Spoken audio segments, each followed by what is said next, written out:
আসসালামু আলাইকুম বন্ধুরা, আপনাদের মাঝে আবারও নিয়ে আসলাম ভালোবাসা বাঁধন গল্পের ৭ নম্বর পর্ব। তো বেশি কথা না বলে গল্প শুরু করা যাক। আভিয়ান উদাম শরীরে দাঁড়ানো, ওর সামনে চুলগুলো এলোমেলো, চোখ হালকা লাল, পরনে একটা ট্রাউজার। দেখে যে কেউ বুঝবে এই লোক সদ্য ঘুম থেকে উঠে এসেছে। রানিয়ার বুক দুরু দুরু কাঁপতে লাগল। ও আভিয়ানকে পাশ কাটিয়ে যাওয়ার জন্য পা বাড়াতেই লোকটা হঠাৎ হাত দিয়ে আটকে দিল ওকে। রানিয়া নিজের হাতটা ছাড়ানোর প্রাণ চেষ্টা চালালো, তবে ওই বলিষ্ঠ হাতের জোরের কাছে পেরে উঠল না। ও বিরক্তি স্বরে আভিয়ানকে উদ্দেশ্য করে বলল, হাতটা ছাড়ুন, না ছাড়লে লাথি মারব, পা বেঁধে রাখব, তারপর লাথি মেরো, থুতু মারব, মুখে কস্টেপ লাগিয়ে রাখব। রুড আপনি, টু মাচ রুড। হাত ছাড়ুন বলছি। আমার বাড়িতে এসে আমাকেই হম্বিতম্বি দেখাচ্ছ। বাড়ি নিয়ে কত বড়াই, এই বাড়ি শুদ্ধ ভেঙে আপনার মাথায় পড়ুক। বেয়াদব তোমাকে। আভিয়ান রেগে কিছু একটা বলতে যাবে, তার আগেই পেছন থেকে আলিশার ডাক শোনা গেল। রানিয়াকে ডাকছেও, বলছে, ভাবি জলদি আসো, আমরা লুডুর কোড গুটি বের করেছি, তুমি না আসলে খেলা শুরু হবে না। আলিশার কণ্ঠস্বর শুনতেই আভিয়ানের মুঠো করে রাখা হাতটা ক্ষণিকের জন্য আলগা হয়ে গেল। এই চমৎকার সুযোগে রানিয়া ওর হাতের মুঠো হতে কচি হাতখানা গলিয়ে বের করে এনে পেছন দিকে ছুটে পালালো। লুডু খেলতে খেলতে রাত প্রায় ৮টা বেজে গেছে। এর মধ্যে কাকন গিয়ে উঠে দেখে এসেছে বড়রা সবাই রান্নার আয়োজন করছে। মামা খালুরা সোফায় বসে আড্ডা দিচ্ছে, আর মহিলারা রান্নাঘরে রাতের খাবার রান্না করছেন। সাথে নাকি পিঠাপুলির আয়োজনও চলছে। এতটা সময় বসে থাকার কারণে ওদের চট করে খিদে পেয়ে গেল। মাইশা উঠে গেল চা নাস্তা নিয়ে আসার জন্য। তখনই বারান্দার মাথায় ওর আভিয়ান ভাইয়ার সাথে দেখা হয়ে গেল। আভিয়ান বাইরে গিয়েছিল, সিগারেট শেষ হয়ে গেছে ওর, সেটাই আনতে গিয়েছিল। হঠাৎ এভাবে বোনের সাথে দেখা হয়ে যাওয়ায় বিব্রত হয়ে বেনসেনের প্যাকেটটা মুঠো করে হাত পেছনে নিয়ে নিল। অপ্রস্তুত হল আভিয়ান। ভ্রুকুচকে মাইশার দিকে তাকাতেই মাইশা ভাইকে দেখে আচনক বলে উঠল, ভাইয়া তোমার কোনো কাজ আছে? কেন, আগে বলো আছে কিনা। না, নেই। তাহলে আসো এদিকে। আভিয়ান কিছু বুঝে ওঠার আগেই ওর হাত ধরে টেনে ভেতরের সেই গেস্ট রুমে নিয়ে গেল মাইশা। চতুর্থ ম্যাচ শেষ হয়ে এবার পঞ্চমবারের মতো খেলা শুরু করার আয়োজন চলছে। কাকন কিছুক্ষণের জন্য ব্যালকনিতে গিয়েছে বলে রানিয়া সবে ওড়নাটা একটু সরিয়ে বসেছিল। রুমের মধ্যেও ওড়না পরে থাকতে অসুবিধা হয় ওর, হাঁসফাঁস লাগে।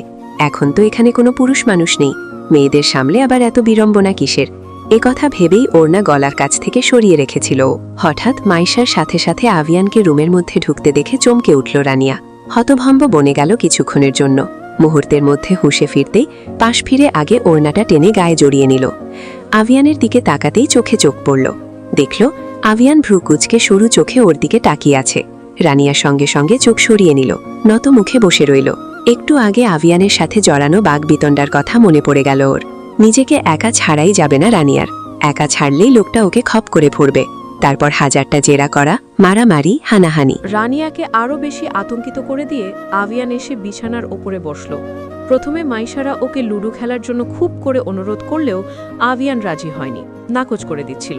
কিন্তু রানিয়ার ওরকম বিরক্তিকর চাহনি দেখে ইচ্ছা করেই লুডু খেলতে বসেছে ও। রানিয়ার ভ্রুকুটি আরও বেশি ঘন হলো। ওর ঠিক পাশ ঘেঁষে বসেছে আভিয়ান। ডিসেম্বরের প্রথম সপ্তাহে আজ ঠান্ডা পড়েছে বেশ ভালোই। সেই ঠান্ডার কারণে ওরা গায়ে কম্বল টেনে বসেছিল। আভিয়ান রানিয়ার পাশ ঘেঁষে আরও ভালোভাবে উঠে বসে গায়ে কম্বল টেনে নিল। রানিয়ার গায়ের ওপর থেকে কম্বল নিচে পড়ে গিয়েছিল। মেয়েটা শীতে জড়সড় হয়ে বসে আছে, আর চোখে খেয়াল করল আভিয়ান। এক হাতে রানিয়ার গায়ের ওপরে কম্বলটা টেনে দিল ও। রানিয়ার এতে অস্বস্তি আরও বেশি বেড়ে গেল। সরাসরি তাকালো না লোকটার দিকে, আর চোখে একবার দেখল লোকটার পরনে একটা স্যান্ডো গেঞ্জি আর সেই ট্রাউজার। গতবার যখন এসেছিল তখন এমন দাড়ি ছিল না, শেভ করেনি বোধহয়। চুলগুলো এবার কিছুটা ঝাঁকড়া হয়েছে, তবে ডিসেন্টভাবে কাটা। ঝাঁকড়া হলেও যে চুলের এমন ভদ্রতা বজায় থাকে বা দেখতে ভদ্র লাগে, ব্যাপারটা এই প্রথম দেখল রানিয়া। আভিয়ান উজ্জ্বল শ্যাম বর্ণের, কয়েকটা স্পেসিফিক রঙের পোশাক আশাকে প্রায়শই ফর্সা বর্ণের মনে হয়। রানিয়া একবারের বেশি তাকায় না, আর চোখে পর্যবেক্ষণ করে, লুডুর কোর্টের দিকে মনোযোগ দেয়। এর মধ্যে ওর মনে হলো আভিয়ান ওর দিকে একবারও তাকায়নি।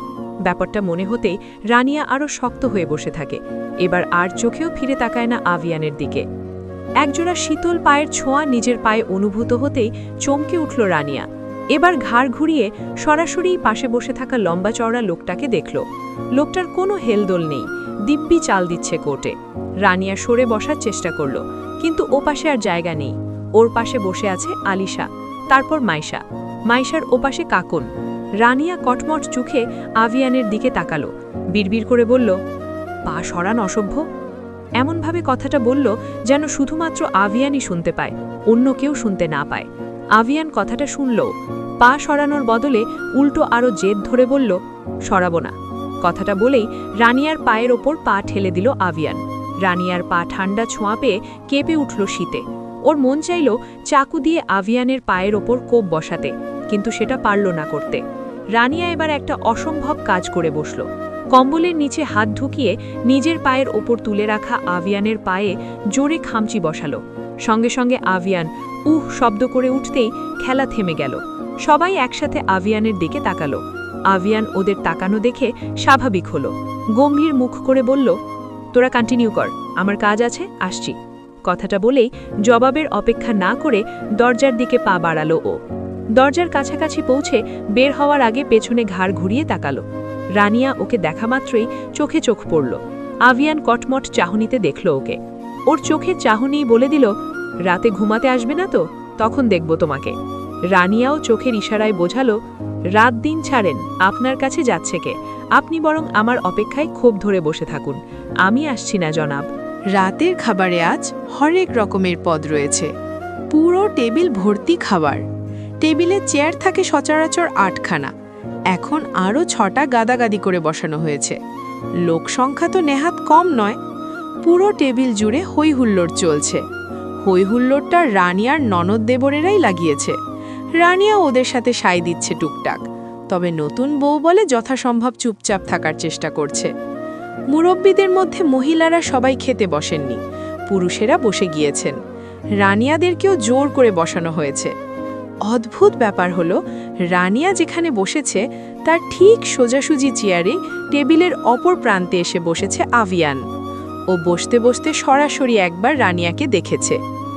এরই মধ্যে আভিয়ানের আম্মা আর খালাম্মা এসে সবাইকে খাবার বেড়ে দিতে লাগলেন। সবাই খাওয়া শুরু করল। রানিয়ার প্লেটে প্রথমে মুগ ডাল ভুনা দেওয়া হয়েছিল, এরপর মটর ভুনা।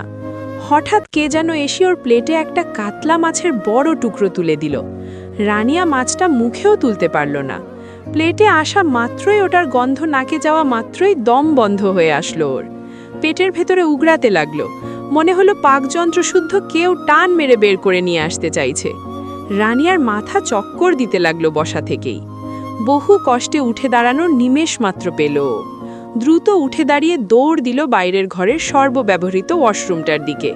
পেছনে রেখে গেল সবার চোখে মুখে এবং মনে এক রাশ কৌতূহলতা এবং উদ্বিগ্নতা। এমন পরিস্থিতিতে ও খেয়ালও করল না কতগুলো মানুষ খাওয়া থামিয়ে ওর যাওয়ার দিকে তাকিয়েছিল, বিশেষত একজন ব্যক্তি তীক্ষ্ণ চাহনিতে ওর যাওয়ার পানে এক দৃষ্টিতে তাকিয়ে আছে। সরু চাহনি ফেলে কি যেন ভাবছে। এখনো কেউ খাচ্ছে না, একে অপরের দিকে মুখ চাওয়াচাওয়ি করছে, অপেক্ষা করছে মেয়েটার ডাইনিংয়ে ফিরে আসার। ততক্ষণে রানিয়ার শাশুড়ি এবং খালা শাশুড়ি ওর কাছে ছুটে গিয়েছে। তারা গিয়ে দেখলেন মেয়েটা হরহর করে বমি করছে এক নাগাড়ে। দেখে পরিষ্কারভাবে বোঝা যাচ্ছে ওর ভীষণ কষ্ট হচ্ছে। মাথা চেপে ধরে রেখেছে, আরেক হাতে পেট। রানিয়ার শাশুড়ি আশফি বেগম এগিয়ে গিয়ে পেছন থেকে ওকে শক্ত করে জড়িয়ে ধরে রাখলেন। উষ্ণ হাতে ওর পেট টেনে দিতে ব্যস্ত হলেন, যেন কষ্ট কিছুটা হলেও কমে। আর ওর খালা শাশুড়ি মরিয়ম খাতুন গেলেন ওর জন্য খাবার পানি আনতে। মরিয়ম খাতুন ডাইনিংয়ে পানি নেওয়ার জন্য আসার আগেই আভিয়ানের সাথে তার দেখা হলো। আভিয়ান খাওয়া ছেড়ে উঠে এসেছে। ওর প্লেটের খাবারগুলো তখনও উচ্ছিষ্ট হিসাবে রয়ে গেছে। খুব সম্ভবত এক লোকমা খাবার সবে মুখে তুলেছিল। তখনই এই হন ঘটনা। ওর মুখ দেখে প্রতিক্রিয়া ঠিক বোঝা গেল না। খালাম্মাকে শুধু জিজ্ঞাসা করল, কি হয়েছে খালাম্মু? মরিয়ম খাতুন উদ্বিগ্ন স্বরে জবাব দিলেন, বমি হচ্ছে, সম্ভবত শরীর খারাপ করেছে। আভিয়ান পাশ কাটিয়ে ওয়াশরুমের দিকে গেল। ততক্ষণে ওর আম্মা রানিয়াকে বাইরে নিয়ে এসেছেন। তারা বাইরের বেসিনের সামনে দাঁড়ানো।